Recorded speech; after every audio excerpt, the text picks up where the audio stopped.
4 કરોડનું બાળક એના ખોળામાં છે અને ભાઈએ ખાલી એટલું કીધું કે તરબૂચ ખાવું છે, રેકડી આવી છે. બહુ ઝીણી વાત તમે જોઈજો. એટલે પાછળથી બેને કીધું હા તરબૂચ ખાઈએ, લાલાને ખવડાવીએ.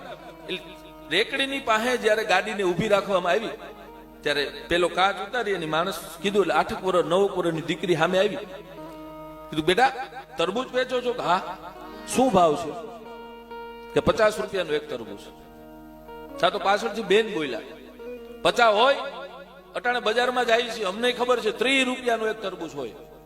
દીકરી આમ સામે સામે જોઈ રહી, પાછળથી બેને કાચ ઉતાર્યો અને પછી એટલું કીધું કે બેટા અમારા ખોળામાં બેઠો એ બાળક માટે, એ દીકરા માટે, જો તારા ભાઈ જેવો લાગે છે, જો એના માટે તરબૂચ લેવું છે. બહુ ઝીણી વાતો જોજો સાહેબ, ધ્યાનથી સાંભળજો વાત.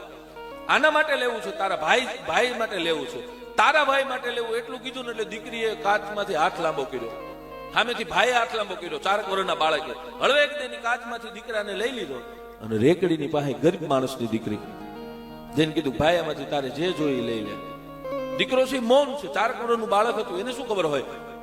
હારામાં હારું તરબૂચ લઈને હાથમાં દીધું, હજી હાલતી થાય તો હાથમાંથી તરબૂચ પડી ગયું, એ તો પડ્યું એટલે ફાટી ગયું. તા તો ગાડીમાંથી બેન બોલ્યા કે ઈ તારું ગયું હો, ઈ ગાડી સુધી નથી પૂગ્યું, આ તો તારું ગયું, એના પૈસા અમે નહીં આપીએ.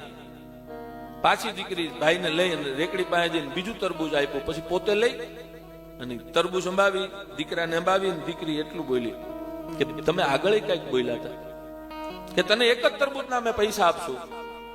કે પૈસાની વાત તો ન્યારે, પણ આગળ તમે બીજું કઈક કીધું હતું કે હા એમ કીધું હતું તારો ભાઈ, આ ભાઈ છે તારા ભાઈ જેવો નથી લાગતો. તા તો દીકરી 8-9 વર્ષની દીકરી રોવા મળી. એને કીધું આ તરબૂચના પૈસા નથી જોતા. સાંભળો માસી, 1 વર્ષ થયું આજે રક્ષાબંધનનો દિવસ છે. અમે ગરીબ માણસ છીએ એટલે ઝૂંપડામાં રહી છીએ.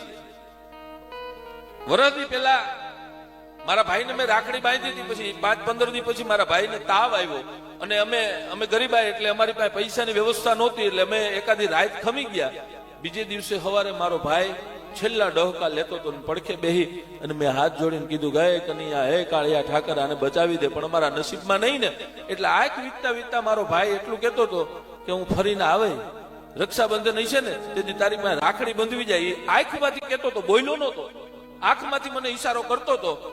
આજે મારો ભાઈ રાખડી બાંધવા માટે આવ્યો, એના તરબૂચના પૈસા મારાથી થોડા લેવાય. મારો વીર રાખડી બાંધવા માટે આવ્યો, એ રાખડી બાંધવા માટે આવ્યો. જ્યાં એટલી વાત થઈ ને સામેથી આ માણસ જોઈ રહ્યો અને પછી દીકરીએ હાથ જોડીને કીધું કે આના પૈસા મારાથી ન લેવાય. એટલે બેને પૂછ્યું કેમ બેટા પૈસા ન લેવાય?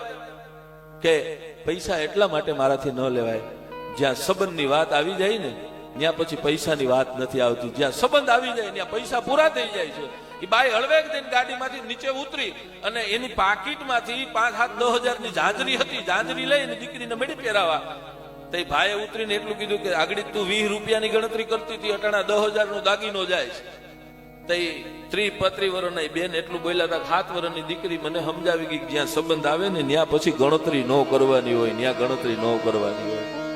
એટલી જ્યાં વાત થઈ ત્યાં ભાઈએ પોતાનો મોબાઈલ કાઢી અને એના મોટા ભાઈને ફોન કર્યો. જોજો સમજદારી કેને કહેવાય, ટકોરા લાગે ને આવી જગ્યાએ લાગી જાય. આવી ઝીણી વાતમાં ટકોરા લાગે. આ તબલું છે ને, આ સૂર મૂકે ને એટલે તમે જોજો ને હથોડીથી જરીક આમ કરે ને તા પાછું સૂરમાં લઈ લે. હું કામ આ સૂરમાં આવી જાય છે. અમુક ને તો અમે ઘણ મારીએ તો નથી આવતા, એને અમે કેમ વાતું કરવી, એની અમે શું વાતું કરવી છે. આ ટકોર છે બધી. એનો ભાઈ છે, એ ભાઈએ પોતાનો મોબાઈલ કાઢી અને ફોન કર્યો. એટલે એના પત્ની કીધું તમે કેને ફોન કરો છો? સામેથી ફોન ઉપડ્યો ને એટલે 2 મિનિટ સુધી તો આ માણસ બોલી ન હોય, ગળગળો થઈ ગયો. અને પછી પોતે એટલું બોલ્યો મોટા ભાઈ મારી ભૂલ થઈ ગઈ, તારી સામે મેં રોડ તકની જમીનનો જે કેસ કર્યો ને આજથી હું પાછો ખેંચું છું, એ જમીન તને આપી દઉં છું. મને ખબર નહોતી, આ દીકરી શીખવાડી ગઈ કે સંબંધમાં કોઈ દી ગણતરી કરવાની ન હોય. તું તો મારો માં જઈડો છું, મારાથી ગણતરી ન કરવાની, મારી ભૂલ થઈ. તો મોટા ભાઈ એટલું કીધું તું લાલા છો ક્યાં?